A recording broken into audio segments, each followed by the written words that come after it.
Hey. So we have to click on yes. I think we have to click on yes. Oh, there's gonna go south. We have to click on okay. All right. Ooh. Technology. I love technology. Can you hear me now? You sound perfect, Bob. I sound perfect. So I never sound perfect. I have to tell my wife that I sound perfect finally. We should do all of our communication through Zoom. Welcome, everyone. This is our members meeting, and we have a talented member tonight. She's going to share her adventures, misadventures. You always have misadventures. I always have misadventures. Misadventures, adventures, right? So this is our first Monday of the month meeting, and our membership jumps in and shares, and we always are looking for new ideas and new I can't plug this in without the light. ideas. Make sure that you all right, just make sure that you get in touch with Jay, because he's scheduling all the next first Monday, right? And I know Jay always gets very, very nervous because there's always an empty spot, and he hates to chase people, and he hates to ask the same people over and over again too. So if you're new and you're shy about presenting, talk to us. We can tag team. We can put you on a team if you don't want to present by yourself, right? And all of our technology runs so smoothly here, right, Belle? Except for when I'm presenting, apparently. So don't tag team with Belle. That's all I can say. Yes. A couple other things coming up. The Halloween photo shoot is which Saturday? 26th. And what time is it again? 12 to 4. Okay, so make sure you show up for that. It's going to be a lot of fun. It's going to be Beetlejuice. We have 3 models. Last time we heard. Okay, 3 models, and it's going to be a lot of fun. So we're going to fill this place up with Beetlejuice and a very professional studio setup that we set up every time. Thanks to Kim and Rich. Yeah, Kim and Rich. Okay, so make sure you show up for that. I'm blank right now. What else do we need to talk about? Ginny convinced a couple people to join the board, so we thank that. So we check out your newsletter. We're still looking for people to fill some positions. If you have a talent, if you have some experience being president or being treasurer, that would be great, because we have to fill those spots this year. And we can always use some new people. And we have 3 new people that agreed to join the board that we will be voting on in December, right? So keep an eye out on the newsletter, keep an eye out on our special events pages and things like that on Facebook.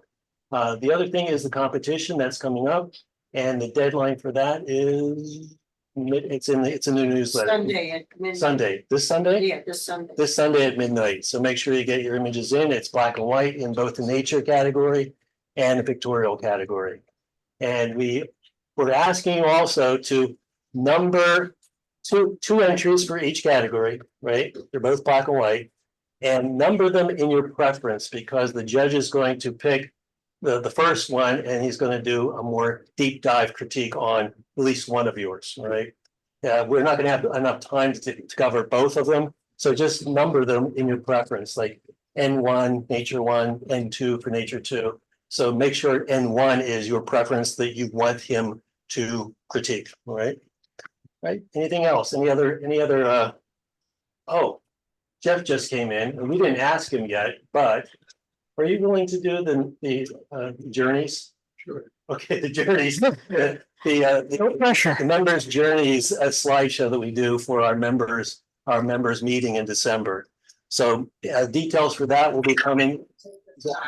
What we do is we offer everybody 5 or 6 images. We have a show.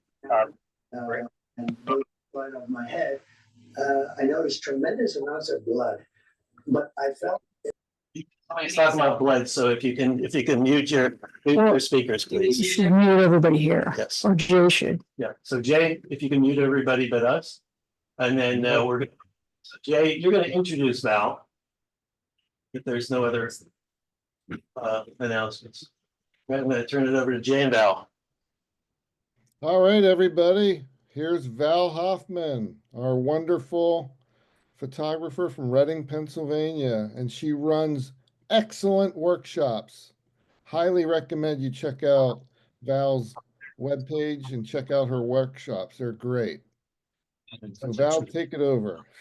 All right, thank you, Jay. Thank you, everyone. I just have to get used to looking at the camera versus you people versus my actual presentation versus everything. So, thank you for having me. I'm pretty excited, and I guess Kim, you let me know if something's amok behind me. Something's amok. What? Cause you're not, the speaker not to be up here. Somebody has to switch the screen. No, just keep They going. can hear you. You're speaking.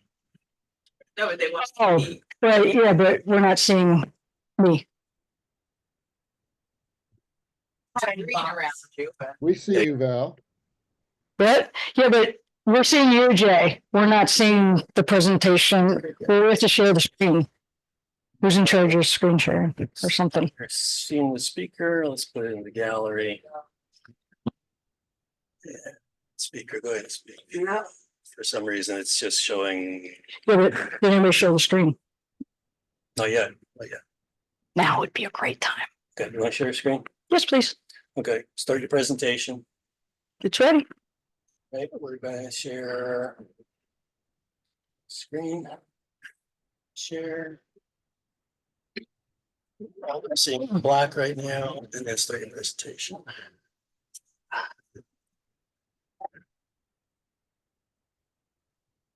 Cross your fingers, Val. There we go. Right. There you go. Make that go away. Everybody- All right, now can you see it? Yay, Yep. we Fine. see it. All right, very cool. So it's always something. So thank you for your patience, everyone.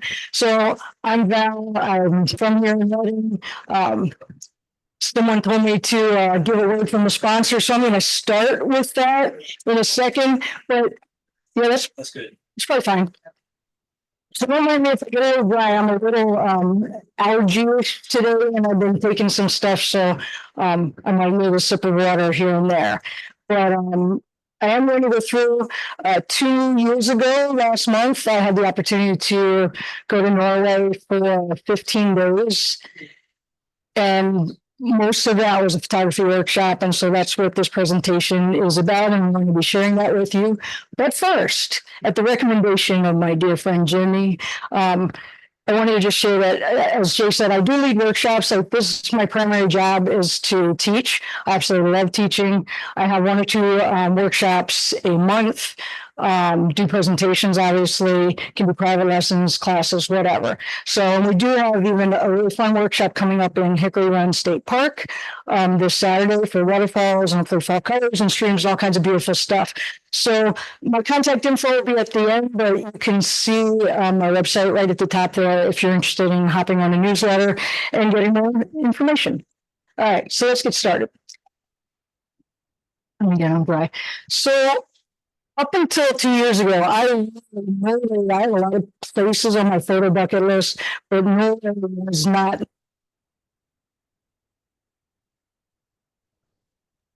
We're losing your voice. We can't hear you. Can't hear you.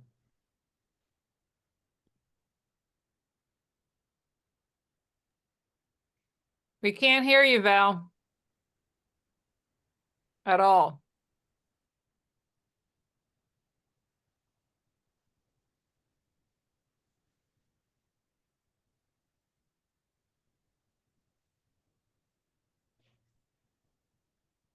Text those. How am I now? Anything? Yeah. We got you now. All right. But apparently we might have a battery issue, so I'll just start going, and I don't know what'll happen in between there. So I don't know where I cut out, but Norway was not on my bucket list at all. I knew that it was a place that you could probably see auroras. I knew it was probably cold, but that was about all I knew. So I had to look on a map to even know where I was headed. But and the little Well, I want to show you this. So this is all I knew of Norway. Some of you may have seen this image. This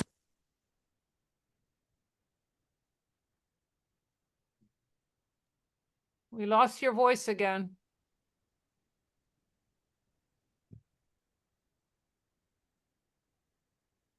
We can't hear you.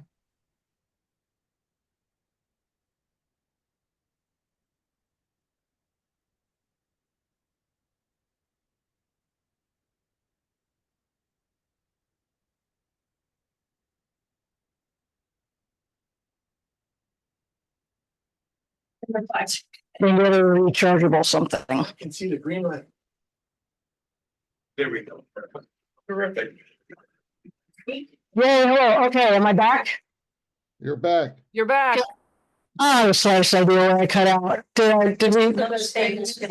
Right there, that picture. Okay. So, yeah, so maybe a lot of you have seen this picture. This is one of the more iconic shots from Norway. You got the beautiful mountains, you've got the beautiful little red fishing cabins at the base. So I know that when I've seen other photographers posting that image or, something on YouTube, that particular shot would make my heart skip a beat. And I would, oh Lord, I just would love to be able to shoot that shot sometime. So that's all I knew of Norway. Okay. So in the beginning of the year, and let me back up just for a chance. So I'm a poor-starring artist, and there would be no chance that I would be able to afford a trip to Norway. But I had a friend that had a private workshop scheduled with, I'll show the name of the workshop later.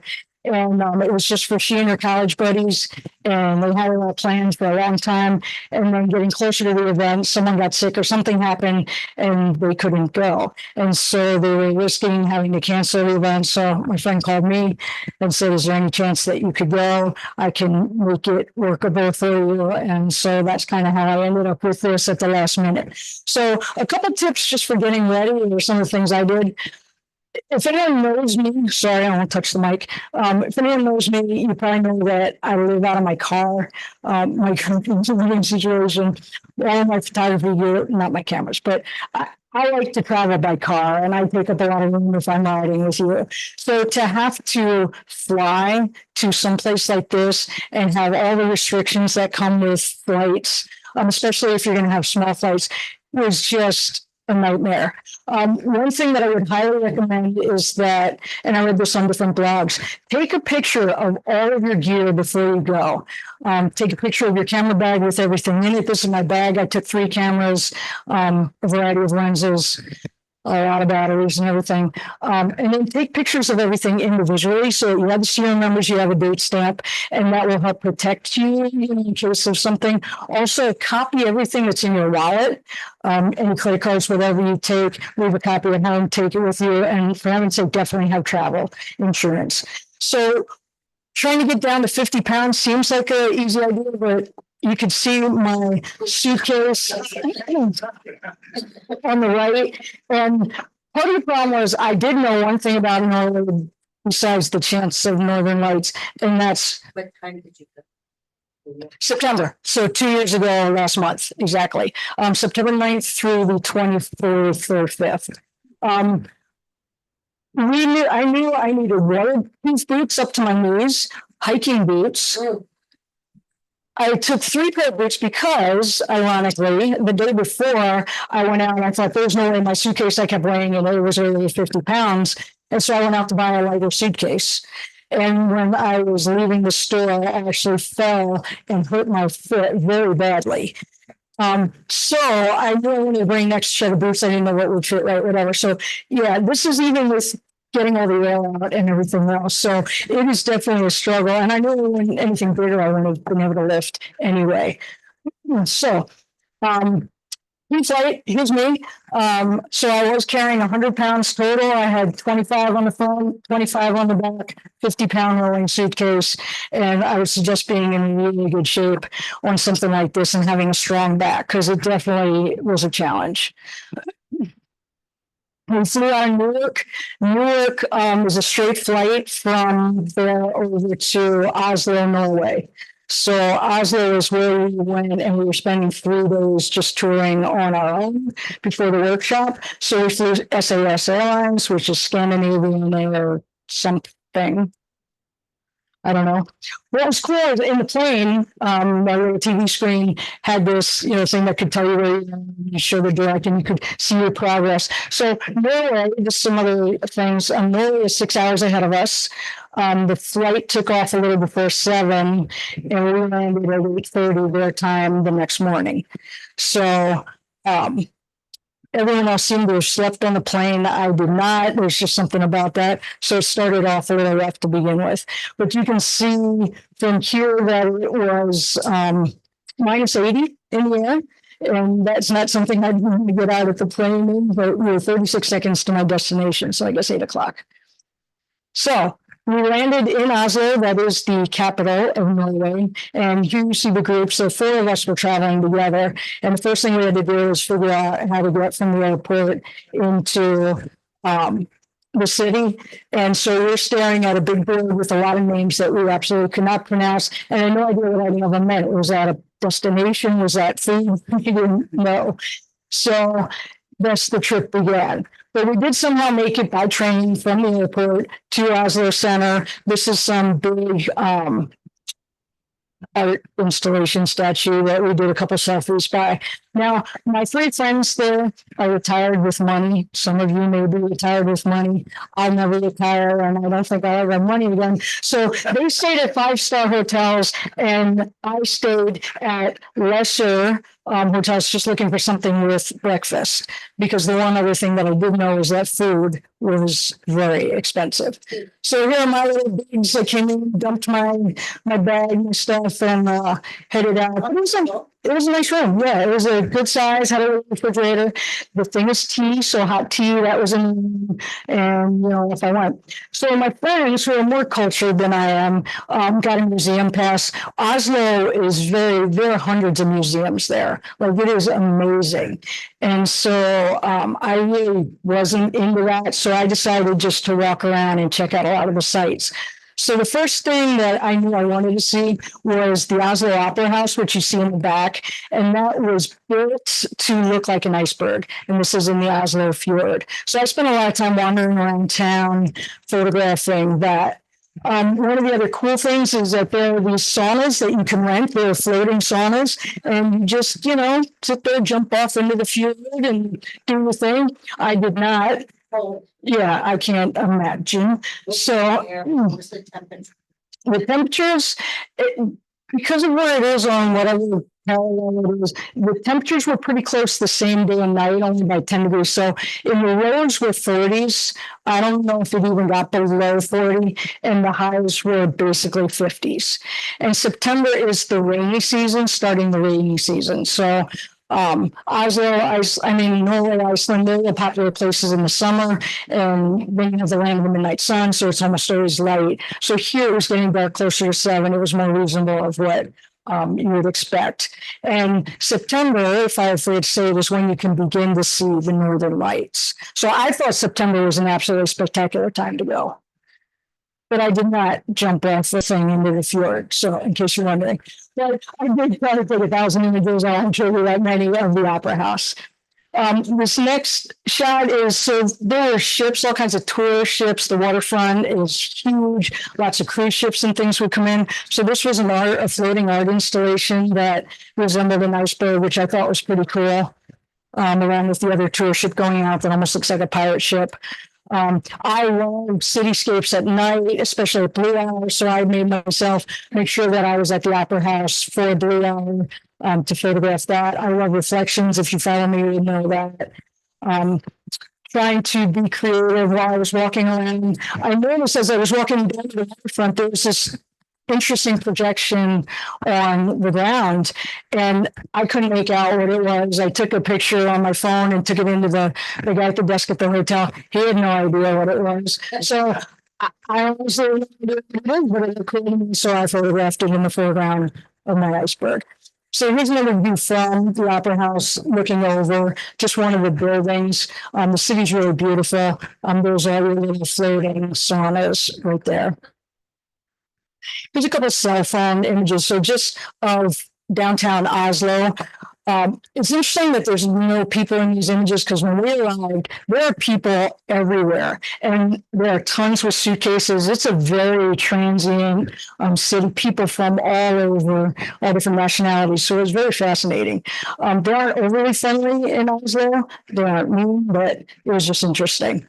Most people do speak English though, so even though you can't read any of the signs, you probably can ask for help and be okay. There are a lot of What, Val? Oh, yes, ma'am. What time of day were those shots with the people? Do you recall? yeah, it was earlier in the day. Okay. When I headed out probably the next morning. Yeah. Yeah, maybe not. Just be. Yeah. Friday. Yeah, and it was a Saturday too, I think. I'd have to double check. But there were a lot of murals around the city, and they had these two guys, and they were pretty fun. I don't know what their story was, so you have to Google cool murals in Oslo to find out it was, but there were a lot, and it was really a neat kind of thing. So I photographed everyone that I saw. So one of the things on my list, I love the personal project of photographing houses of worship. So the Oslo Cathedral was just a block away from the waterfront or so. So that was one of the first places that I headed. I was out on my own. And here's another little tip for traveling out of the country. So the cell phones don't just work there. You might have to get a plan or, pay extra for you to be able to use it. Well, so none of us did that. It was $10 a day. And so I really was disconnected from my companions all alone in a strange place. We were going to use WhatsApp, but you also need Wi-Fi. So while I was standing by Burger King, nobody else was. So it was a little, we had to have meeting times to get back together. But outside the Oslo Cathedral, there were these really neat iron roses. And there was a sign right here that tells you, I didn't remember this, but they had an act of terrorism, which Oslo is one of the safest countries to visit. I mean, there really is very little crime, but they did have an act of terrorism in 2011 and 77 people lost their life. So an artist created this as a memorial, and it's permanently in front of the cathedral. I did go into the cathedral. It was pretty busy, but I did take, maybe spend an hour and as discreetly as I possibly could, ran around and took some pictures. So here's just one to give you an idea what the inside was. And then outside, the architecture was pretty. It had these nice, columns and the beams of light coming through in the earlier day. So then I started walking all around the city. Oslo was at the base of a mountain. I mean, everything is at the base of a mountain. Basically, it's all mountains. So here I am, with my busted foot. That I took ice packs, but can you believe there's no ice? Like, there's no ice machines in the hotel. There's no ice, and nothing's cold except in a convenience store. So I had it wrapped as tight as I could and just had some pain. But a lot of the streets, especially all of downtown where you first saw us landing, arriving, are cobblestone streets, which is really neat unless you're trying to haul a suitcase uphill, that's 50 pounds with another 50 on your back. I really was not prepared for that. The general, age. Oslo, yeah. So me has a question: how old is the city of Oslo? Well, yeah. 700s, I believe. I actually took out a slide with a lot of details, so you might have to look at because I didn't want this to get too long. But most all of this dates back to the Viking Age, which was AD 750-ish. So I walked up the cobblestones here only with a smaller bag. I didn't want to advertise that I'm weak and gimpy carrying on my gear. It was just beautiful. So there was another church on my list. I went there, the doors were open. They said, sorry, we're closed and you can't take pictures. They were having some birthing class or something on the floor. I don't know, but they let me take some pictures for a minute.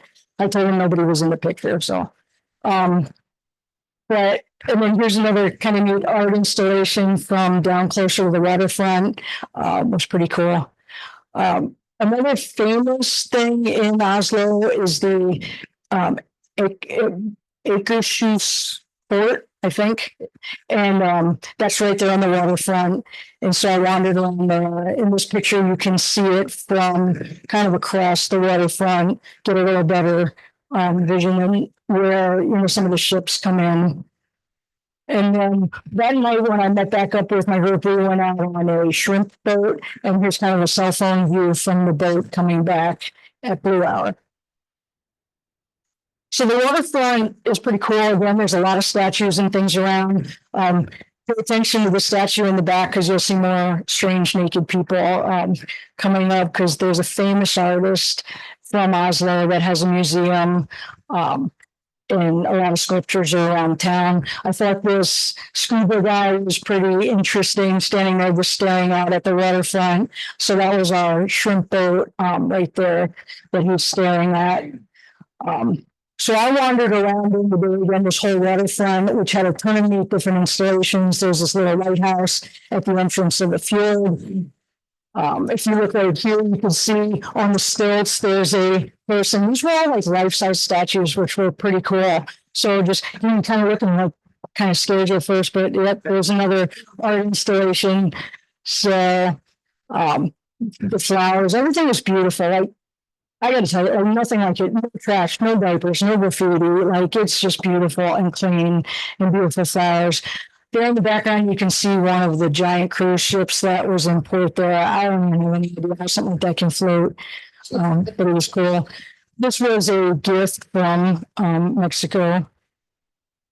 One of the other famous things in Oslo is the Nobel Peace Center, as they call it. So where they have all the, services, not services, but you know what I mean, the Nobel Peace dedications and things. That was closed when we walked around there, but it was a pretty neat building. So I had to grab a shot there. Since I had lost my companions, I had to do my selfie. And then also this is the Parliament building. So we were there in 2022. So that was right after the Ukraine-Russia war began. And so there were demonstrations. It was peaceful, but demonstrations outside of Parliament. And here's just some of the sculptures that were at the building. And then also this is the palace when the royals are here in Oslo. So that was up a steep hill. So I wandered up there to take a peek. I did not tour, and I think they were actually there. So I don't know that you could have toured, but it's a pretty neat building. It had rained on me as I approached there. So you can see the sky was pretty neat. So it kind of rained on and off, but it wasn't a steady rain the whole time. So it was totally doable. I mean, we absolutely had to have waterproof clothing on.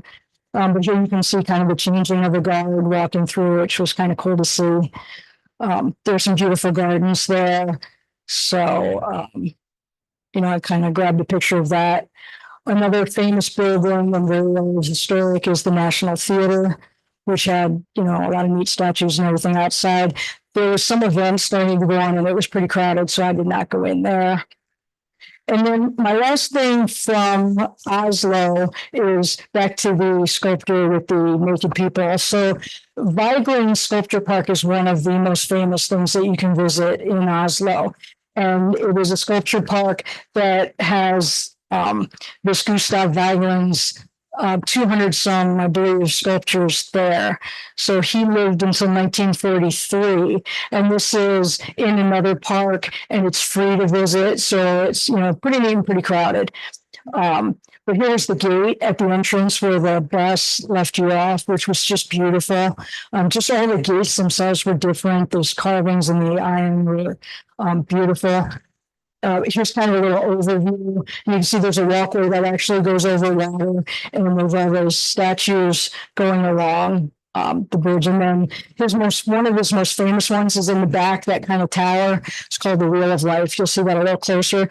But I'm walking by and I'm thinking, I don't know if I really want to photograph all these things. I don't know, am I going to do pictures of naked statues, whatever. But I came to this one and I just about lost my mind. It was the funniest thing I ever saw. And since I didn't do a lot of research, this is one of the more famous ones. This is the angry boy.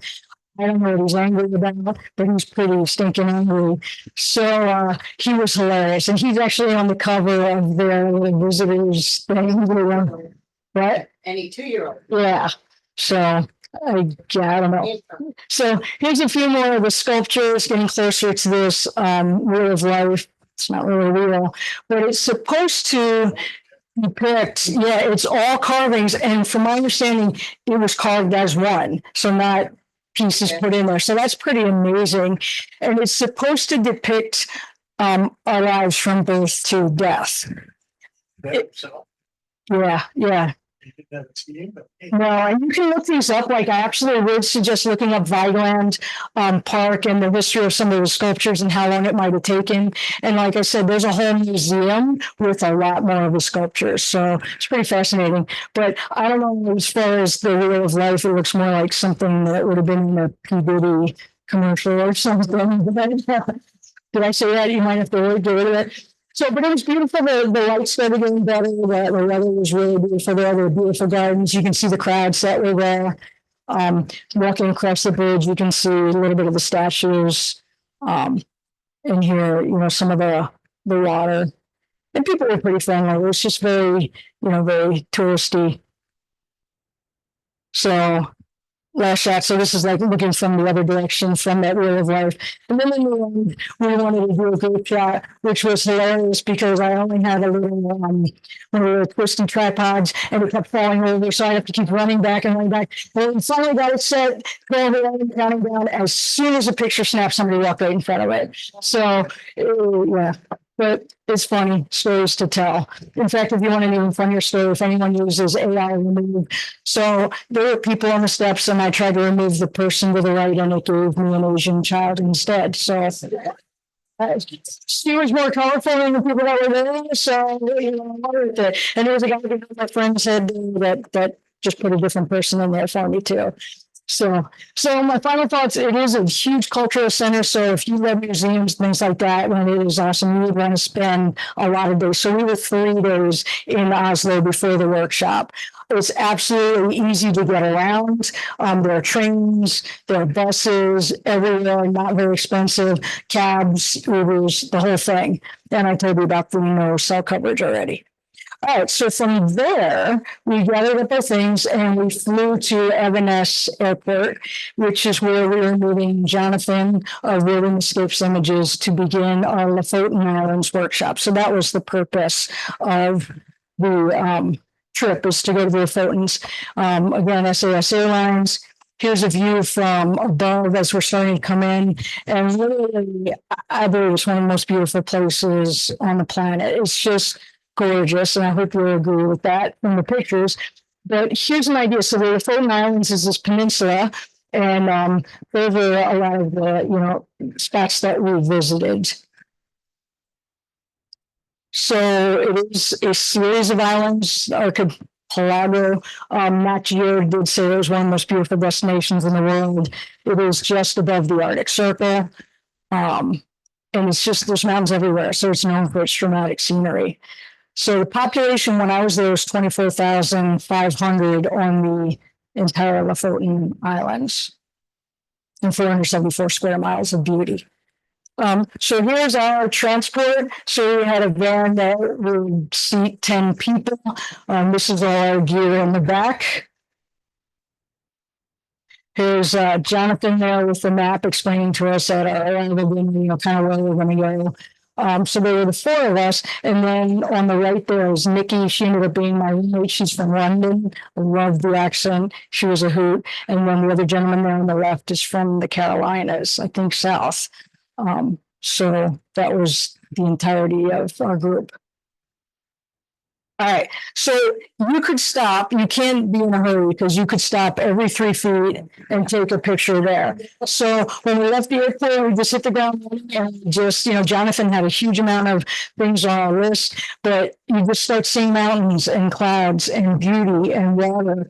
And the bridges going from little island to little island are just works of art in themselves. So, here's a good idea of one where we would stop to take some pictures. It's just beautiful. Here was a sign. So again, because there's so many different cultures that are there, signs were in Dutch and English and what's that? German. Thank you. So that did help. But this was, even their restrooms are beautiful. So this is a roadside restroom. It's like a work of art. The fact that it's, kind of metal seats or steel, I don't know about that in the winter, but you can see me kind of well, but it was pretty cool. One of the cool things about Norway is the water is fine to drink anywhere. So we'd just be filling up in bathroom sinks and everything else. As much as that was scary to me, I mean, we probably could have filled up with the toilet there. I mean, it's just all fresh glacier water. So I did it, but yeah, here's just some of the beautiful mountains, waterfalls just coming down the mountains. And if you know me, I love waterfalls, so I would have just stopped constantly. So Jonathan finally got tired of us saying, stop, take it out to shoot another waterfall. And it became the only way we're stopping was if you see a moose. So you just yell moose when we saw a waterfall and get him to pull of us. So here was a place that we did stop at this beautiful little lake. There were 2 swans there and the gorgeous reflections. I mean, just look at that. And so the leaves were just starting to change. And it's like, are you kidding me? So here was a place where I rode moose because I saw a waterfall and it was beautiful. And you have all this moss on the rocks and everything. So no, not really. No, we'll see my wildlife. But I can't even say that I saw a squirrel, actually. So, but vertical, what was that? Come to my backyard. Yeah, I know. But so that waterfall was flowing into this, where there's a fjord or just this little body of water. There's tons of lakes. And I just love the cabins there. And again, all the green, the moss. It was just one of many roadside little fishing villages. Again, the cars, so we would stop and just wander around. On the list of places to stop was this beautiful church. We stopped up the hill so you could get it, kind of stacked up with the mountains. And here, obviously, do verticals and horizontals when you shoot. But we did drive up to the church and get some pictures closer up. So really beautiful. It was closed. We didn't get to go in, but just beautiful. Another thing that the Phillips had was an art installation where there were just sculptures and things all over. And one of them was this like reflective, it looked like a window. And what Mickey's shooting there was the reflection of the body of water then right in front there. And we were kind of there at sunset. So that was really pretty. Yeah. So that was what the scene was right to the right there. And then if you turn back around, you had this neat, boat kind of looking stranded there on the mountain and everything. And then this was. Did you meet many of the people who lived in these places? No.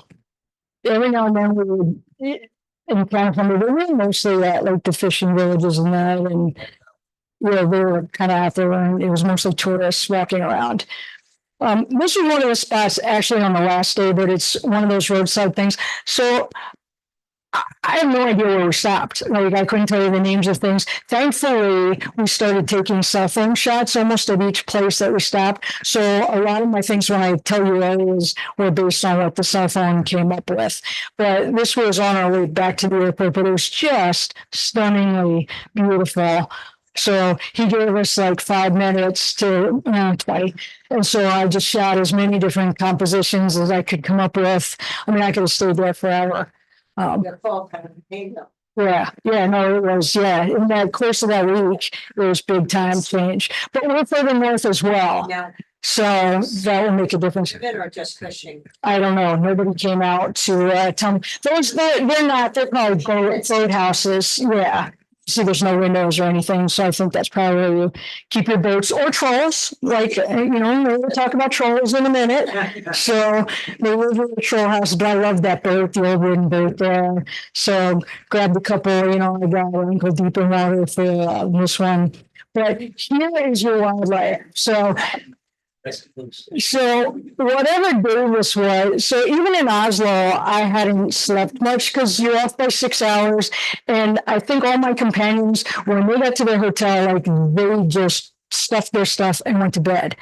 I can't do that. I want to see what I shot. So I had to back all my images up on the hard drives, and then I had to look at them, and I had to pick one to put on Facebook. And, you know, some people know me jealous for once in my opportunity.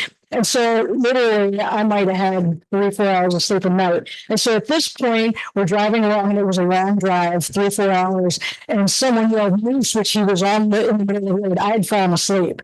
So we come to a screeching halt.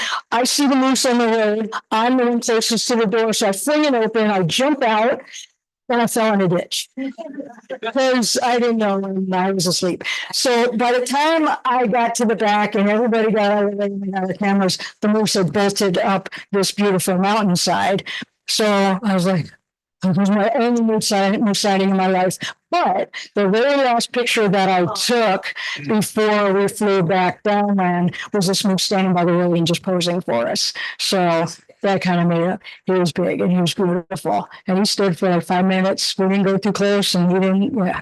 So, yeah. So those were my roadside. I have absolutely no idea where the pictures, just driving over the course of 8 days. Now, Hamnoya. So Hamnoya is the place of the most famous, iconic little shot. And you're standing on a bridge to get this shot. You can't be under, so everyone has almost basically the same shot. What was thrilling to me was that I didn't really know in the beginning, but we spent our first 3 nights here. So not only was it my bucket list, but I got to be there for 3 nights. So there's your shot kind of by day. But so here was our cabin. So these are traditional fishing cabins. They're historic, but they've all been modernized inside. So you've got this massive bathroom, you know, living by the new amenities. Here's the living room, and I had paid for a single supplement because we were still in the throes of COVID. I actually had just gotten over COVID, so I didn't know. We were in the van together anyway.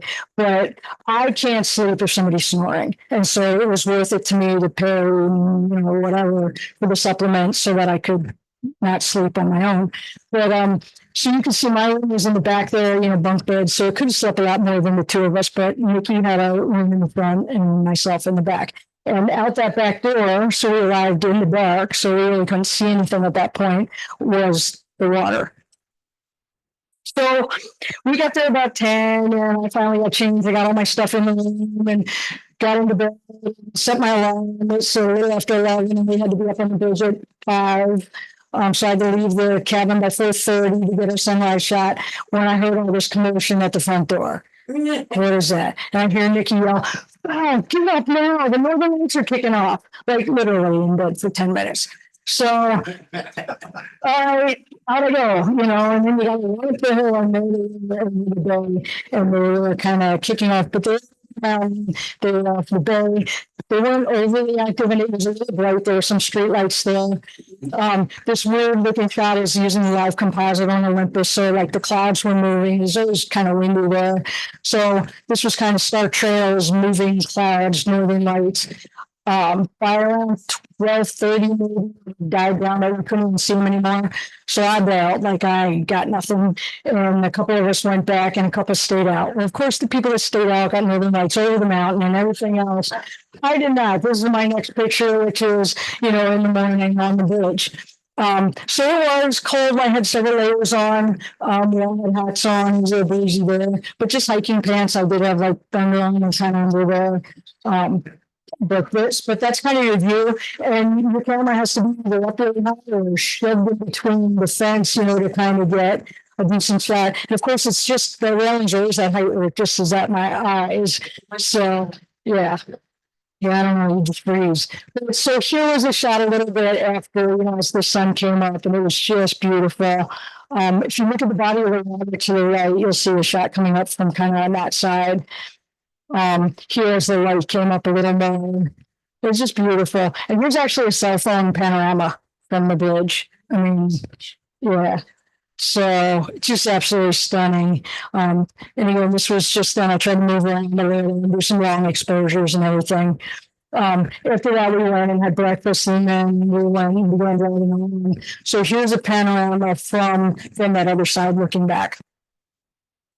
And actually, that white building in the dead center, so I can't actually, maybe I could point, so right there. So that's actually my room. I wasn't in one of the red cabins. I was in this building that had a couple other rooms. But these cabins were just beautiful at the base of the mountain. It was stunning. Later one of the evenings, maybe that night, we came back to our hotels for dinner and just at sunset. And so this was the marina kind of on the other side of our accommodations. So that's it for having the story. Like it's just that little island right there. So next place we went is Sacrosoy, and this is also a very, I think I'm pronouncing it right. Very famous iconic shot, the now yellow cabin there in front of the mountain. It's just another small, quaint fishing village. This is from the road, like it's just beautiful. Fishing is obviously the primary business there. So you'll see, yeah, and here they are. What time of day are these? Maybe 11-ish, like early in the day. Because you got that low light still. Yeah, yep. So right across where you'd see these drying racks for the fish everywhere. We didn't really, so it was past the season. I think they dry in winter into spring, but I could have that totally wrong. They could dry all summer. Don't quote me on anything I say just about, except for one of my stays. But there was some drying right here under one of these cabins. So when I came around the corner, that scared the bejeebers out of me. But huge fish. That's the big iconic thing. And these were in just like a little big thing like you would buy.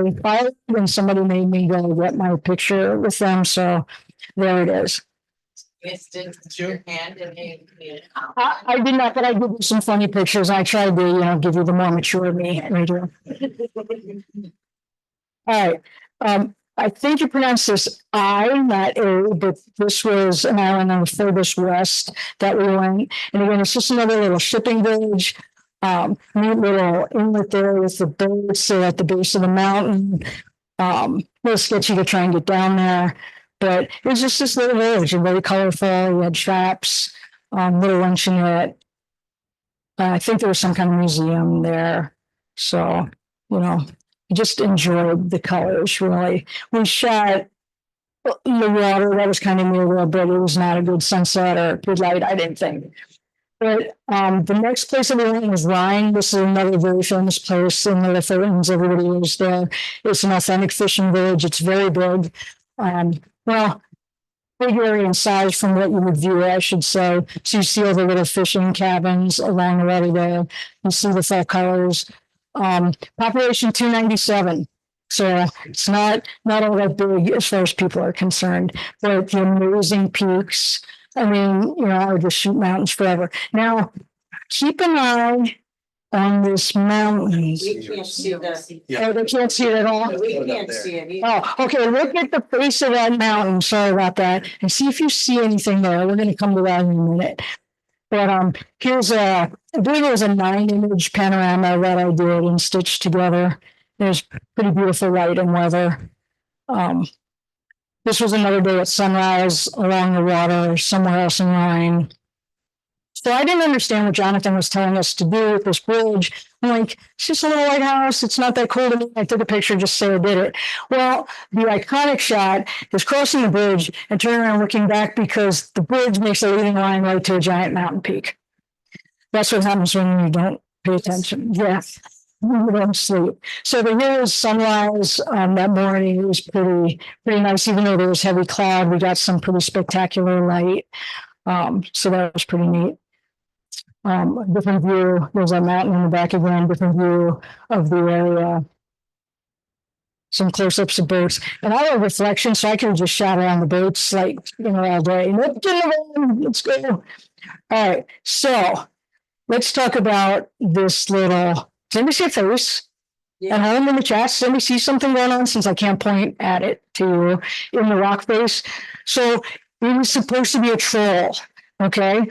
And I learned this while I was preparing for this presentation, which I'm really grateful to be able to do this because I shot over 6,000 images and life was crazy when I got home and I didn't get to finish editing them all. So I always spent the last couple of weeks like editing a lot of these images and just reliving the whole trip again. But let's talk about trolls. So what's the matter back there, Kim? You look like you're freaking out. I figured it out. Oh, yeah. So I don't know. His face sort of looks like, he looks like ET to me. The trolls are giant monstrous beings, sometimes possessing magic powers, and they're hostile to man. So I'm very thankful that we did not encounter any trolls. They lived in castles. We did not see any castles.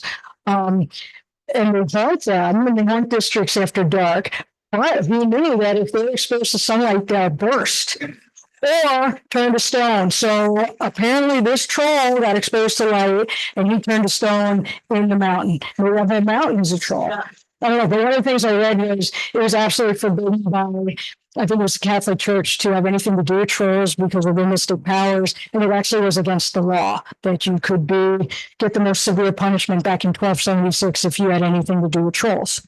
So keep that in mind.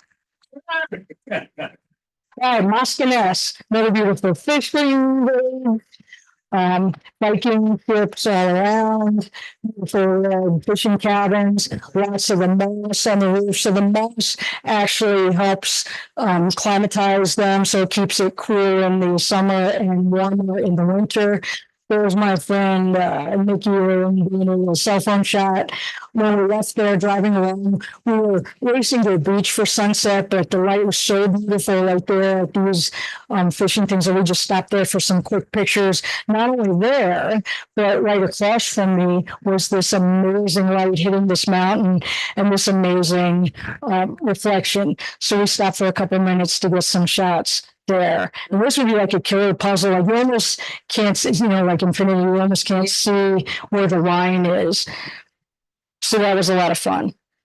But the light kind of changed. I think this was right after that. I'm trying to be in water here now. And racing to this beach, it actually started raining. And then we saw this rainbow and we arrived right at the beach in time to capture the rainbow over the beach. Most of the beaches you can actually camp at. So there are tons of people with their motorhomes or whatever. That's a little visitor center and restroom right there. You see the rainbow coming down. I went in looking for a pot of gold, but did not find one. So, what's that? The trolls. That's right. This beach was also known for just some neat patterns in the sand. You could kind of see the little jaggedness. I did a lot of different patterns, but I cut some of those out so this presentation won't get too long. This was, another roadside stop at the base of this beautiful mountain. There was this waterfall coming down the side. And all the areas that we walked off road were very boggy. They were very squishy. They were deep. They were muddy. It was very awkward to even try and stay balanced. I can't walk straight on concrete, so I had all kinds of troubles. But here's some of the group already down for a shot that Jonathan was helping them set up, and I kind of stayed across the water for a little bit. But so here's kind of my view with the little swirlies in the water at the bottom, if you can see that. And then I did venture over to that side and get the waterfall, which was really beautiful. I didn't try and go up slippery rocks because that just seemed like a really bad idea with one busted foot.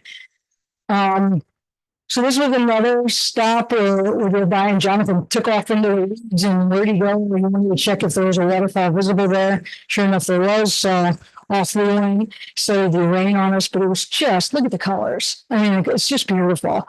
So we hiked out there, got some of the ferns and everything. And then turning around, looking backwards, the sun was starting to come out. All that mist and atmosphere was starting to glow. I love this little lone tree there, kind of in the midst of it. And what do you know, when it's raining and sunny, you have to start looking for a rainbow. So sure enough, there was one. So I went racing up and down the road, trying to get that lined up over that little light. I don't think it was a church, but over that house. I didn't manage to get there before it disappeared, but I did get close. I think some others in the group were a little bit further up the road at that point and managed to get it. Was that? Remove the building. Yeah, a rainbow, but no, I'm pretty legit with the images, so. But here's another just roadside stop, just beautiful little body of water reflections, the mountain, fogginess, just the colors, the rocks, everything. You could just stand in a field and take pictures all day long. And the neat, craggy little trees, whatever they were. And you can see that light coming, so coming in and out of the clouds. And last shot from there. So the next place that we went was Ramberg. And the only thing we did, this was a roadside stop where there was this beautiful church. And just lined up, I walked around so I could get it right in the middle, lined up in the mountains. So then we kind of drove over and parked there and walked around. Again, that was closed, but just got a couple of neat shots of it before heading further down the road. So all of that was back and forth in our 3 days while we were staying and returning to Hamloy at night.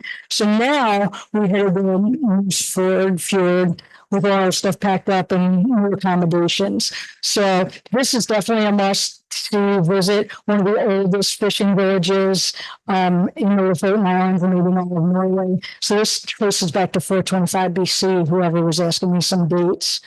And at one point in this fishing village, there were 600,000 of these fish hanging. So I just cannot even imagine what that smelled like. And at one point it was home to 1,500 fishermen. Now it's really a historic preserved site. But on the way into Mooseford is another fjord, another famous spot, which was this road. And oh my goodness, it was beautiful. Now, cars travel, so you had to keep running out. But we did manage to get, everybody's portrait taken in the road before heading up. So it was beautiful. So these were our accommodations then. The next 2 nights, we were right in the fjord. There in these little cabins. It was beautiful. Over that back hill is where the historic fishing spot is. So we're going to get there in a minute. It was starting to kind of drizzle as I headed out. Yet there was beautiful light happening too. And this is the entrance to the fjord. So here's my accommodations, like just room for a bed and a little table. So getting up in the middle of the night was kind of a smack in the wall kind of thing. The place itself, big, spacious, lots of room, nice big kitchen, all of it was lost on us because we were out. But here's the little fishing village, so colorful. The trees behind, so colorful. Nice big old, I guess that would be a tugboat, maybe, in the back there. These stairs, so I walked up some stairs, and this is in the back, that just was almost like a work of art. What's that? Yeah, but look how beautiful that looks. So then the view from kind of up there looking down.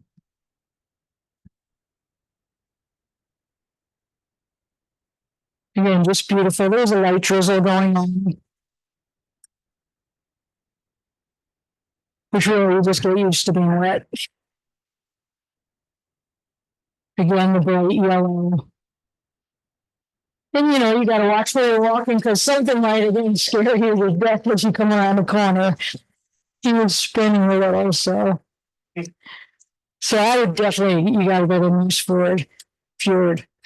Then Leknes, so that's also home to some of the most beautiful beaches in Norway. So the most popular, you may have heard of them, Hawkland Beach, Uticlove Beach, and Vik. So here's some of my companions were photographing these new, I believe they were actual houses, there were mailboxes there with the moss on top and then the mountains and the beach there. And then this scene at the beach was like you were in Hawaii or something. I mean, it was just gorgeous, the low hanging clouds. So just kind of, running around for, maybe the 20 minutes or whatever we had trying to compose as many different shots. Here's a longer exposure to kind of soften out the water.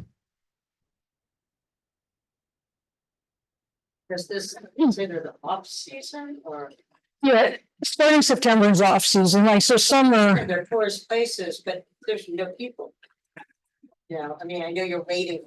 Yeah, so yeah, the beaches, like it's colder now, you're not gonna land on the beach. So the question was, is this the off season? And yes, this is a shoulder season. Because a lot of people go in the winter for the northern lights. I'm not hardy enough to take those when you're, with 20 degrees and all that stuff staying out there for 12 hours, no. And almost no daylight then.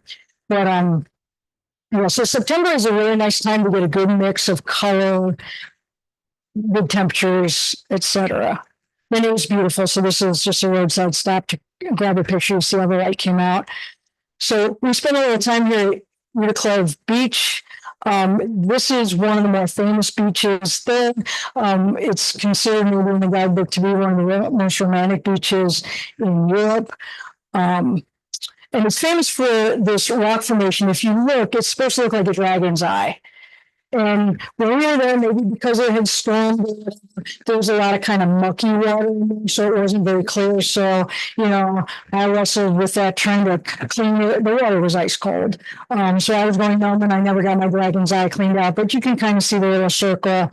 It's also famous for a heart-shaped boulder that's right there. So, but here's some attempts at showing the dragon's eye and incorporating, the beach and the people in the background.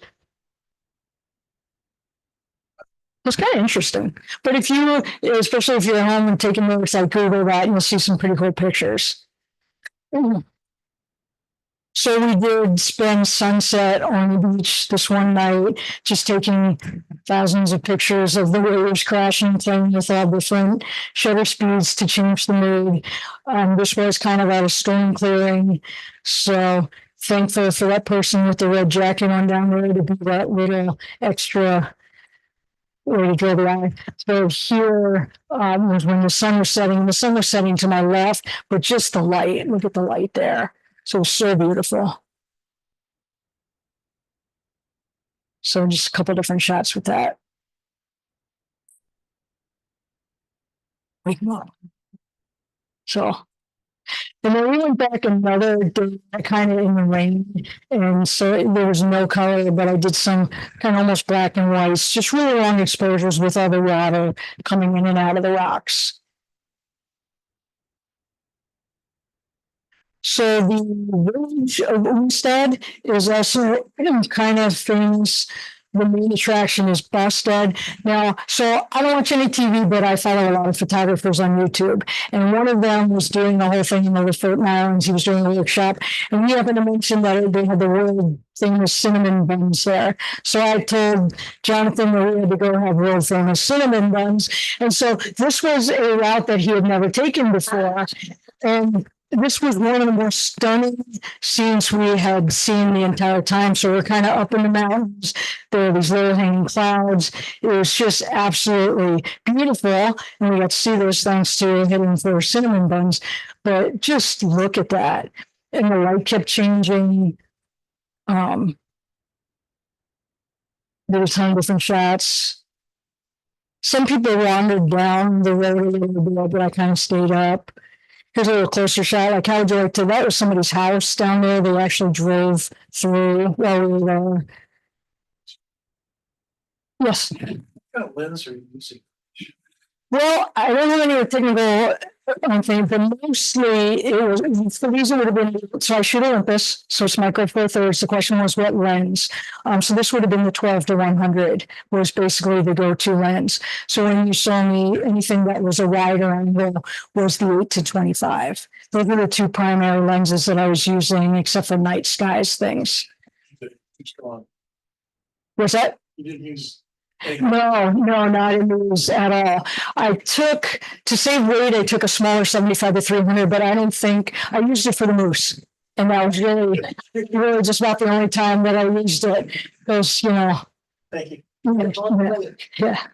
So we finally made it to the Arctic Surf Shop, which is the home of the cinnamon buns. And here was, we're free to go. I was a little hungry at that point. And if you know me, we got to keep me fed. So we stopped for lunch. So there's Jonathan. I think he ordered one of everything. and ate it. It looks good. Yeah, it was pretty crazy. I don't know whether I ate that or he did. I'm not sure how this went, but I don't know. Yeah, so it was like a something breakfasty thing. Yeah. So, but then there's the cinnamon, and it was really big, and it was really to die for. So you should go to Norway just for this. But so you can see, The cinnamon. yeah. So because you make sure that then there's food on the side. But there you see our group enjoying that there.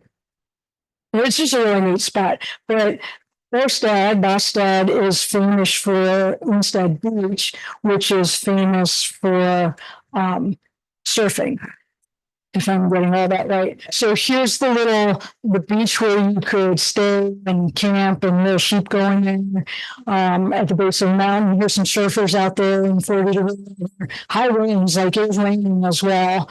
But you don't have to keep wiping off the winds to get that. I called this a chapel and I posted on Instagram the other day, but I was corrected and said this was just like a storage shed. So if there's a cross on it, I'm calling it a chapel, but there were no windows. So, but I thought it looked awesome with the, kind of moody, misty skies. So we ventured on from there and went up that mountain. And so here's the road down below. So at the top of the mountain, you can see now the beach and where they would surf. And here's also another road that would go down around.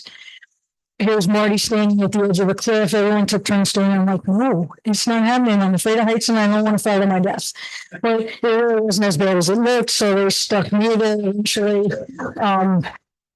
So had I not worried, I would have been okay just smacking into that rock had I fallen.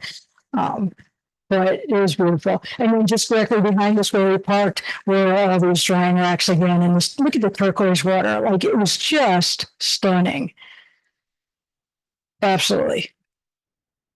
So this area I would butcher. I'm going to call it Cabo Vag Svalbard. But the reason I know that is that's what it said on the cell phone. This was just a roadside stop. We stopped for this beautiful area. This area, the whole town dates back there. You can see the 793 AD to 1066 was the Viking Age. And this was the view roadside. You just pull right off. If you look kind of right, you almost see a guardrail. And it was just a beautiful scene. So just look at that. So zoomed in there. And that somebody's hat. Yeah. It's just stunning. So nice. yeah, just beautiful. Staring at mountains all day, it must be really rough. It's such beauty. But and then there was another one similar to that other one that was just so beautiful. Although this one was at the top of a hill, so we needed a spotter behind us to yell call and give you 2 seconds to go before death because they were flying. But the thing that we did stop at here was another church. This is the Vegan Church, I think it was called. So my text isn't showing up on my screen here. So we just got a couple pictures of that again. We did not go inside. I believe it was locked. Little statue. But they're also beautiful. Like if you're into architecture, you're just going to love this. And so old. Really beautiful roadside stop. Like literally, I never would have. I could spend months in Norway. I'm trying to convince my friend Linda that we need to go for 6 weeks for sure and drive, So this was a roadside scene where we stopped one of the nights and it was, just starting to rain and we stopped, but it was really pretty. This little boat floating there. I didn't get rid of these. So these are extras, but yeah, don't worry about that. But back another night right at sunset and we were at, so that was pretty stunning. I'm sorry, I had duplicates and I thought I got rid of those, but right down the road from that was the shipwreck. So we stopped there and photographed that. But just look at the mirrored reflections at the base of this mountain. So here's that shipwreck. I don't know how long or anything about it. These rock formations right in front of it. Nice puzzle. Yeah, I think it would be an awesome puzzle. You could turn it. Well, you could do just about anything with it. So then these were our accommodations for the next 2 nights. Another beautiful set of red cabins at the base of the mountain on the water. Never gets old. So here's kind of some views looking around there. Just really neat. Lots of things to photograph. Game had kind of nice light there, a little bit of clouds. Give you an idea of what it was like. I don't know if you'd call this a marina, but some ships there. So keep an eye on that view. So shot a couple there. Then we watched the sunset. And then we ate dinner, retired to our cabins, got the books on the boot drying things by the door, got all the stuff in, got everything charging, backing up, wait my time for the bathroom, go in the bathroom, do the thing. I come out to hear bang, bang, bang, bang, bang, bang on the door. I mean, I didn't even get upstairs to my bedroom and get outside right now. Well, I don't know how to do that in pajamas and context. So ran outside. Oh my. And this is not a cell phone shot that I have. It looks exactly like this. Like it was that visible to the eyes. So we shot right there from our back porch for the next hour or so. And it almost looks like, I call it the hand of God. But I mean, just look at it glowing, stunning, and they were really moving. You can see the stars. So I got a couple different shots, and we're moving all around us. So just pointing different directions, pointing back towards that opening in the fjord. There's a moonrise coming up, so you have that kind of like in the bright planet, one or the other. And so we shot there maybe close to 45 minutes, and then we headed down the road about 10 minutes to a different lake, which was darker. And we stayed there 2 a.m. They were just dancing the whole time. Now, if you've never seen Northern Lights, you couldn't see them this bright. So the camera, because you're on ISO 3200, is picking them up. And you're seeing that on the back of your camera for the most part. These have a little bit of contrast or whatever added. But, you're seeing something fainter in the sky. But and so I had 2 cameras running side by side doing time lapse with 2 different lenses on. And so once that got running, then I could just stare at the sky and be in awe and talk to my friends, which is awesome because how many of us go to something beautiful and we're so occupied with taking pictures that we don't get to really absorb it. And Ginny can vouch for that the night that we were shooting videos and the Northern Lights exploded without warning. So it was such a frantic thing that we weren't able to fully appreciate it as we were running to and fro with cameras. But so here's all the different, and one of the things with my Olympus is at the end when I click stop for the time lapse, the series, it will create a time lapse video right there. So I have that night, with me to share and everything. So anyway, it's just it was just so cool. I mean, with the hundreds, how do you even pick what's your favorite? And there were some of the pillars, which the pillars are what let us know that, hey, nights and birds go on for meteors before then it exploded red. But the pillars are pretty cool. So just the upward beams. And then again, for me, I'm glad he picked us so we would get reflections as well. So there you go. You just have to watch as they get brighter that you weren't burning that out. So you have to keep, walking back and checking your camera and maybe dial back the exposure a little bit. So that was the end of that night. Then we went to a place called Trafford. We're closer to the end, but we did a sea eagle tour. Now, okay, I didn't really bring a balloons and I'm not I think some of you know that, but it was a pretty fun thing. So here we are in the getting sized up for our flotational outfits, which was definitely a picture. And then we're on this boat, and it was almost like, for me, I was in the middle, so motorcycles speeding, just people right in front of you. So it was harder to see the edges. But it was a real pretty boat tour through this fjord, so Troll Fjord, some neat houses and cabins along the way. At this point, there was this beautiful waterfall and kind of a tour ship coming by. So our boat then kind of scooted up closer to the waterfall.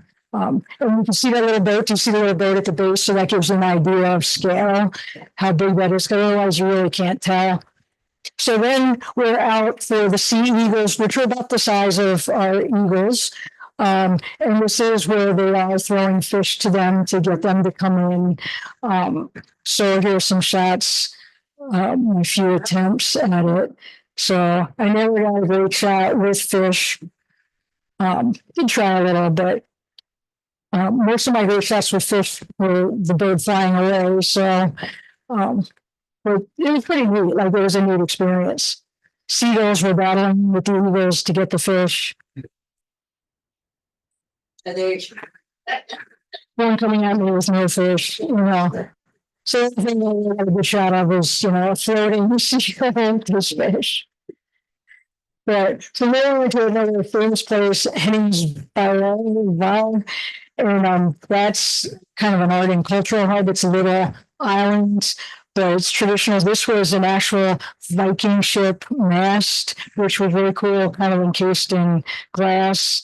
This is a huge tourist destination. Only has 500 inhabitants. But what's neat, this was the kind of billboard right at the beginning. If you look, I can't point, if you look closely at the bottom, just above the E, one of the things that this is famous for is there's a soccer field that's an island. So it's the whole field is the island. And so the guys that had drones, so Jonathan and then our friend John, they had drones and were flying them and got some pretty cool shots. Because I did not have a drone, would not have been able to like really get this. I just kind of hung out around the marina, which I thought was beautiful. Again, just the colors. A little bit of rain to wreck my reflections, but I had this guy walk up in the red jacket right down on the pier there to, you know, balance it out. Tons of boats in there.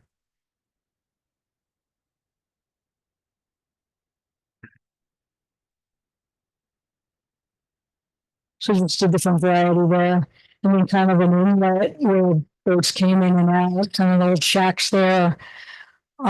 Looking back towards, there's a lighthouse where that field is as well. This one doesn't look too, like it's going to stand too long. But the other things, you know, when you're on a trip, make sure to shoot different, you know, the closer up scenes. So the fishing nets were just beautiful. The ropes were brightly colored, so that was beautiful. So just doing some close ups. The street had a really colorful crosswalk. So you got some pictures of that, and you can see the shops there. I thought this shop was neat with the bike in front and all the flowers. I don't know whether this was like a photography studio or it was closed that day, but it's kind of neat. So that's how you spell photography. Yeah. So maybe it's like the goggle works here. Some kayakers coming up and down. And I just thought the sign was interesting. So some of their signs were just really cute. So I shot the signs, I shot the murals, you know, all that. You could be here for 5 hours if I showed you all those. And then this was what my cell phone said was this roadside stop. So Jonathan stopped us for this waterfall. Again, it's just really running waves. So I was trying to, it was, the water was at this big rock formation. I think it was kind of a higher area. So I just kind of was stepping back, trying to frame the waterfall with the leaves. Here they were like I think it was a 9-shot, or it could have been longer panorama that I stitched together in my room. And then looking at the falls, the larger falls, another panorama. And then looking straight at the waterfall itself, it was huge. I'm on a bridge on the road, so you couldn't really get back any further. So this would have been with my 8mm lens, just to get that all in. And then we went down below the road, so that's where I was standing earlier, and you could see that waterfall, and getting some shots in the neat little, you know, I'm going to call it a power plant. I think that's what someone said it was. But then here's where the water is going down into this giant lake or field. And the rest of the group was down there already. And they were photographing these, you know, kind of patterns in the rocks and the water. A little bit further down the road was this beautiful scene that we stopped and ran to the bridge to photograph. mean, I could shoot that all day, every which way you could, with the boat, without the boat, move a little further down. You know, it's not wetting, right? It's not. So it's beautiful scenery. We got a mountain, but it's not that. So then we did another stop at this winding road that was winding into the mountain, and just to really photograph the fall colors. So you can see how beautiful that is with some of the pine trees, and green, and then the yellow. It had started to rain on us right there. So that was kind of a quick stop. And then this again was what my cell phone said was this beautiful area. So Stettend Mountain is, I believe, their most famous mountain. It's also called, I didn't know that when I was there, but called God's Anvil. And it's located on the Taus Fjord. And it's just a beautiful natural landmark. So it was raining when we stopped here, but we, hopped down, got some pictures, went down the side so we could get to the stream, get the mountain in the background. This is famous for climbing. Can you imagine climbing that? Like, so down at the water, this is the famous shot, kind of down there. This is the rest stop. So beautiful little building there at the base. And the cloud kept moving, so there'd be points where the whole mountain was hidden, and then it would come out and quick fire, and then it's gone again. So more hiking on slippery rocks in the rain. Everybody was already down there, so down in the rain. And I just loved this other part of the stream. I just thought it was so beautiful, the moss on the rocks and everything. Just look at that. Anybody who gets my calendars, I believe this was in there last year. Crystal clear water. I mean, you probably could have been drinking that right there. And then the stream that was coming down. So this one was like a second one. You see that waterfall in the background. Waterfall here. And then just looking across the water back into the woods was just stunning.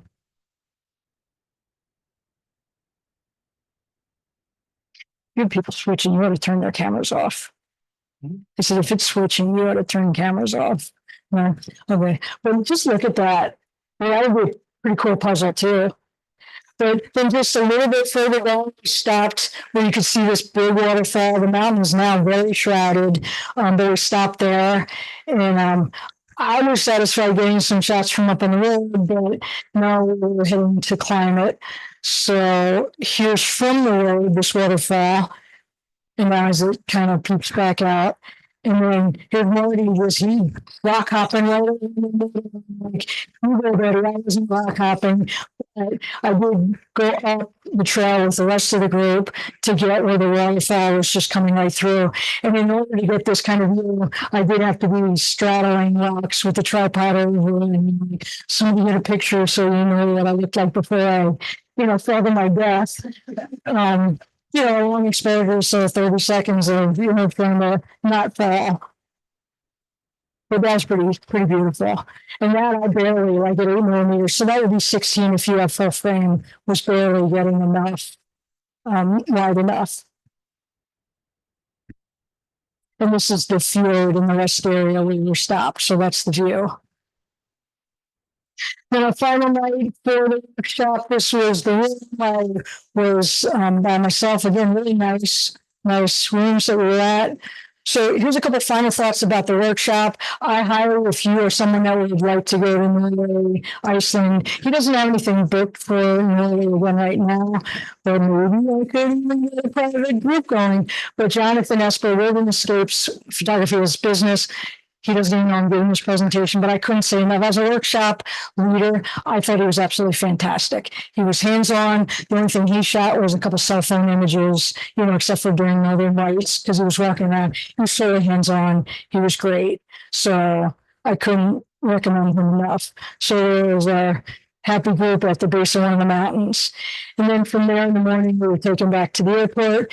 And this time, so we had flown from Oslo to Lofoten. So now we flew to Bergen, which used to be the capital of Norway. And we just spent one day in Bergen. And it is stunningly beautiful. He must have been a nice one. But so this is a famous city, and it's just absolutely beautiful. You'll see this mountain that I went, took a cable or a tram up to this car. So you can, Bergen is the famous part of it. You'll see that in a minute. But so, and you can take a picture of the important details. But it is, Bergen is Norway's busiest port. So they see over 300 cruise ships a year, which is huge. And over 500,000 passengers. So even though it doesn't look like there's a lot of people coming and going, there's a lot of people, at least in Oslo and Bergen, coming and going. So once again, my friends were staying in a really expensive hotel down at the waterfront, and I was up the mountain a little bit in the city. So the first morning, I walked to this flamboyant fluid, whatever it's called, which is the tram that takes you up to the top of the mountain. And this was another thing that I'd seen that you definitely want to do if you're in Bergen. So it was a couple bucks. It was $7 maybe or something. So up we go. This is what it looked like. Open at the top, so you get a nice view. And I believe I was on the first or second car of the morning. So getting to the top, it was just covered in clouds. It was just beautiful. You could watch the city appear and disappear, as you stood there. So there's the Bergen waterfront down below. You'll see that church then from the direction. A beautiful bridge on the side. One of the things that I would say, you could walk down there and you'll see all the quaint little shops and houses and everything. So I walked down there and it was like 10 miles. Like it was ridiculous. I thought I was going to die because I don't want to walk that much on average with a broken foot. And I thought I was going to die. Like I was going to steal somebody's bike. But so I did eventually walk down instead of taking the tram back down. I highly suggest you don't do that. But here you can get an idea what it looked like. Look how clean and beautiful it is. People just appreciating the view. This is the view from one of the lookouts on the walk down. But they have a restaurant up on the top of the mountain, which again at the beginning was covered in clouds. There are a lot of goats on top of the mountain. And I mean, this was a steep fall off, like you were going, and there they were. So that was pretty cool. When I turned around, I saw this one walking towards me. It looked like he just got out of the toilet. So, but that was hilarious. It was this beautiful wooded area thing. Like, look at all that moss again. It's all soft and squishy. It was just beautiful. And then there's the tram moving without me going down. It was quite the walk. I mean, it was a good walk. But once safely down at the bottom, here's some shots seeing it from the city, so from down the waterfront. Where the ships coming in. And then this is Bryggen, which is the famous shopping center. Kind of reminds you maybe of Denmark if you've seen pictures. Just beautiful. So I knew that I wanted to spend a lot of time there. It's a World Heritage Site. Couple moments of beautiful sky. That was very crowded there. A lot of people bought, I don't remember the name of it, but famous wool, gloves and hats there. So that was souvenirs that people were bringing back. There's cafe outside. Even the manhole covers were, stunningly beautiful. In between the shops were these neat kind of alleyways.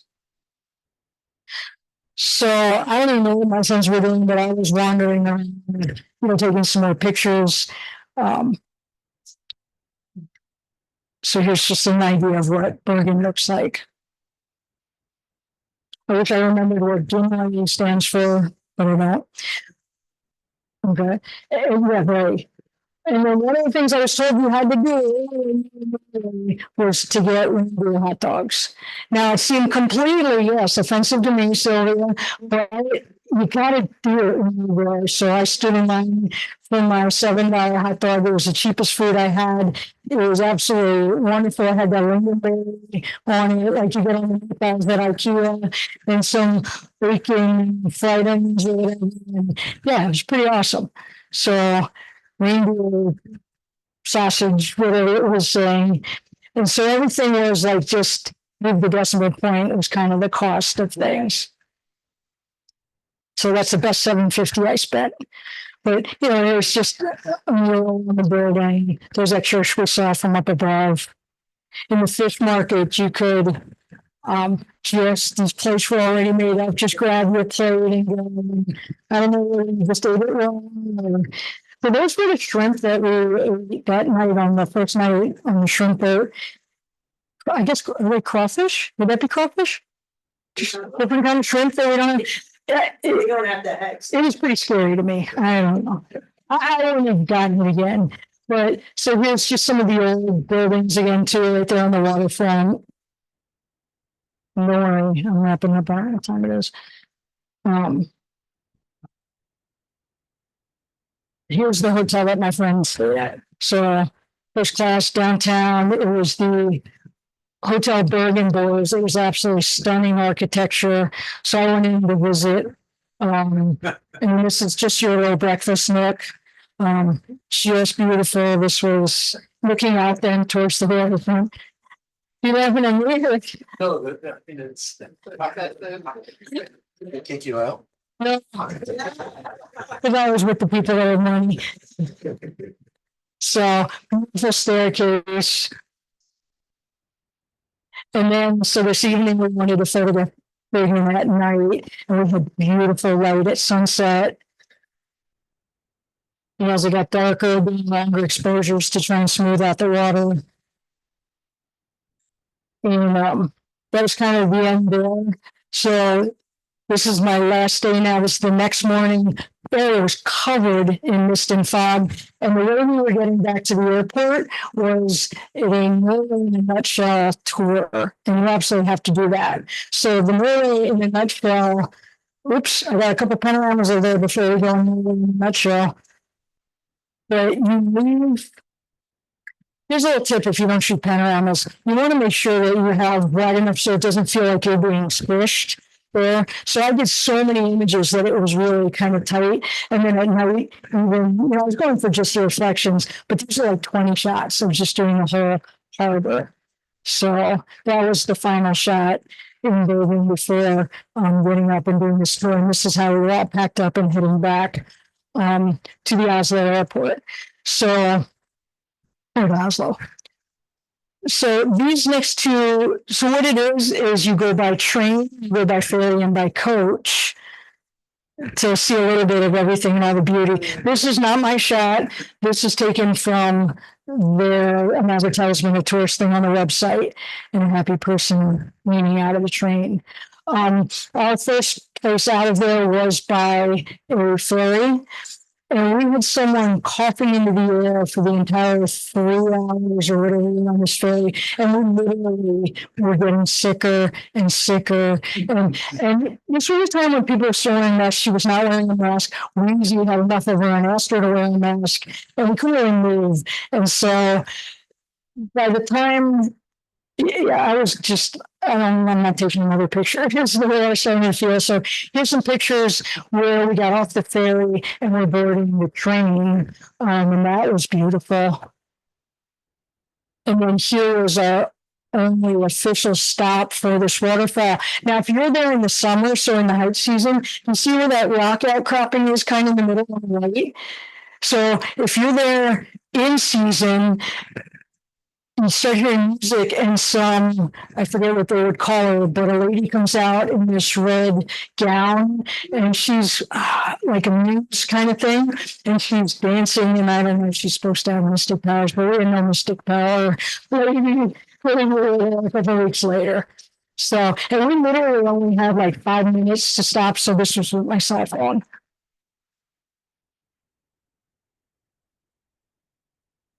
The other big thing about Norway, I could say, is everything at steps, getting into the trains, getting into the buses, getting into everything. I wasn't lifting that 50-pound bag with all their 50 pounds on me very well. So thankfully, some kind people popped out here and there and helped.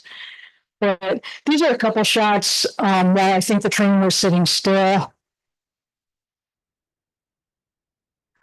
And I really didn't have any shots from it moving. I was just pretty zonked and not feeling well. So just really quick, my final thoughts there. So food is very expensive, like very expensive. So I was told beforehand, you'll have to have the fish soup. Okay, so I had the fish soup. It was not even that much in the bowl, and that was $25. It was good. But $25 for half a can of soup is, really rough. Sodas were anywhere from $3.50 to $5 in the convenience stores. Iced tea is not a thing there. Ice is not a thing there.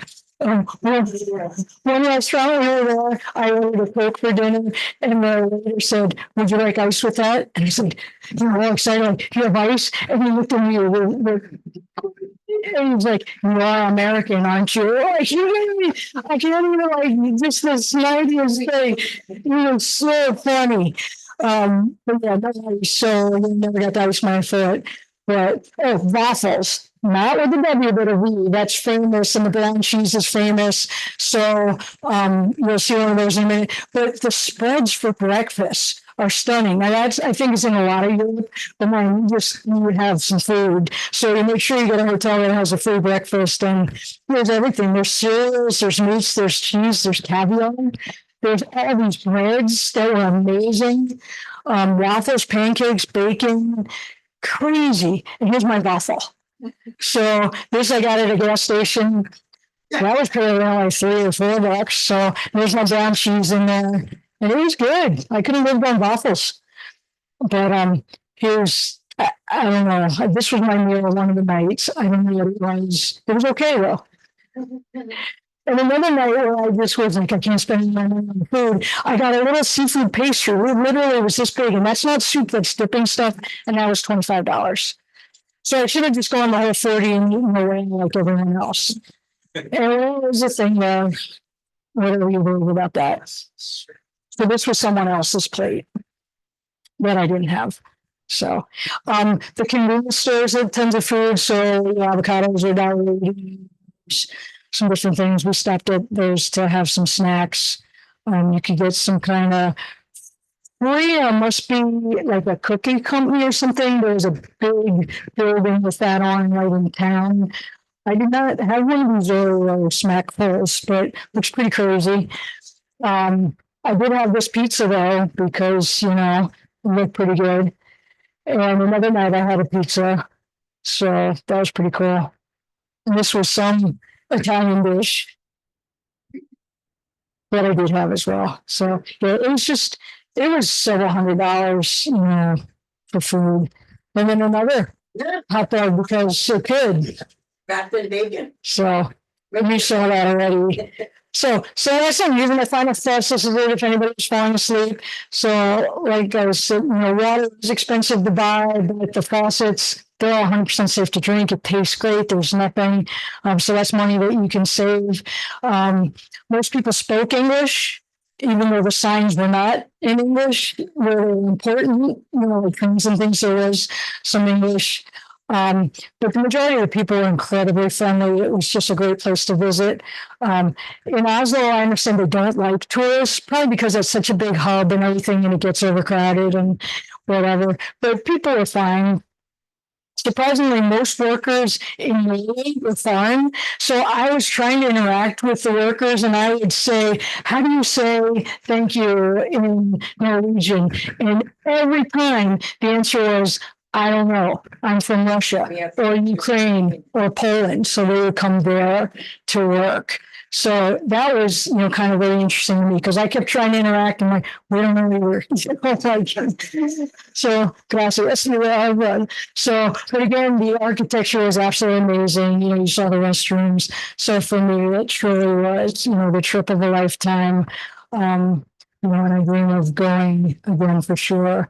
And kind of ending on probably one of my more favorite. I mean, I guess you got to think that your Northern Night shots are your favorite, but this was just so beautiful. So this is a panorama. So that is the end. I think people have been asking questions, so thank you. I have a question. Would Steve. you carry around 50 pounds of gear again? Would I do it again? I Yeah. did that When we were not on the workshop, I was not carrying it. Or would I take it for the whole trip? I would.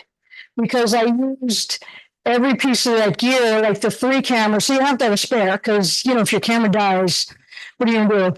And my third one is the little entry level CM10, which weighs nothing. And so I could, you know, have 3 cameras kind of there. Probably 4 lenses. I had a 2.8 lens and a 50mm. So I would, because that's, you know, I would have someone much bigger and stronger than me to heft it for me. That I could just pay to do it, but I absolutely would. And I don't know how I would get the luggage any lighter either, because I only had like 3 changes of clothing. And just, it was all thin hiking clothes, everything except what I flew in, and that's what I flew back in was jeans. But everything else was the thin waterproof, so that if they were dirty, you could just wash them in the sink, hang them up, and go again. Now, and I would say this, hopefully you think it's funny, but everybody was saying, yeah, you take a 3 pair of underwear too, and you can rinse it out. I'm like, I am not hanging underwear all night long. So I took enough underwear for the whole trip. I know you all needed to know that. But yeah, so you do want to pack wisely. You don't want to overpack for something like that, because carrying all that is very hard in the transportation parts. And not every place has an elevator either. So there. So here's my information. I'd love if you don't follow me. I'd love if you follow on Facebook. There's usually some funny stories that accompany images. Like, I think I'm one of the most angelic people there are, but the police always tend to show up when I'm on. I could blame it on you, but I try and post on Instagram once a day, maybe 5 times a week, never on Sunday. And then here's my website. You can go and sign up for the newsletter that goes out like once or twice a month. Keep track of workshops. And when I get back to blogging, there's, you know, photo tips and everything there, and tips on. Yes, sir. Okay, how about tipping and stuff like that? Did you have to do a lot of tipping? Repeat the question. That's a great question. Repeat the question. Well, do we have to do a lot of tipping? Actually, tipping is not a thing there. No. Yeah, it's not. Even, Yeah. no, because So- right. So it wasn't. Yeah, it was a good question. I totally forgot about that. But yeah, I don't remember trying to do any. I forget now what the name of the money was. Does anyone know? Can anybody tell me? No. I was going to say kroner, but then I almost thought, what's the African coin? Rand. Okay, cool, rand. So yeah, no, you don't have to worry about that. And everywhere it takes a credit card, here's another little tip. So my initial things that I signed up for using my Chase cards, my points, there was all a fee attached to that. So before I left, I got a Capital One credit card. All my accounts now are Capital One, and there's absolutely no fees. So you want to check what the story is, And you know, with your cards. cell phone, if you call them, it's like $10 a month. Yeah, no, it's $10 a day for AT&T. I know. Yeah, so you just have to watch those things because you don't want to be incurring, you know, all these crazy fees on top of the amount. So, another question? What, Jeff? Check your camera bag. I did not. No, I carried it. You're able to carry. Yeah, because it fit. Well, nobody weighed it. Yeah, the camera bag was 25, and my other bag had. 2 bags. So the question was, did I check my camera bag? Never, ever.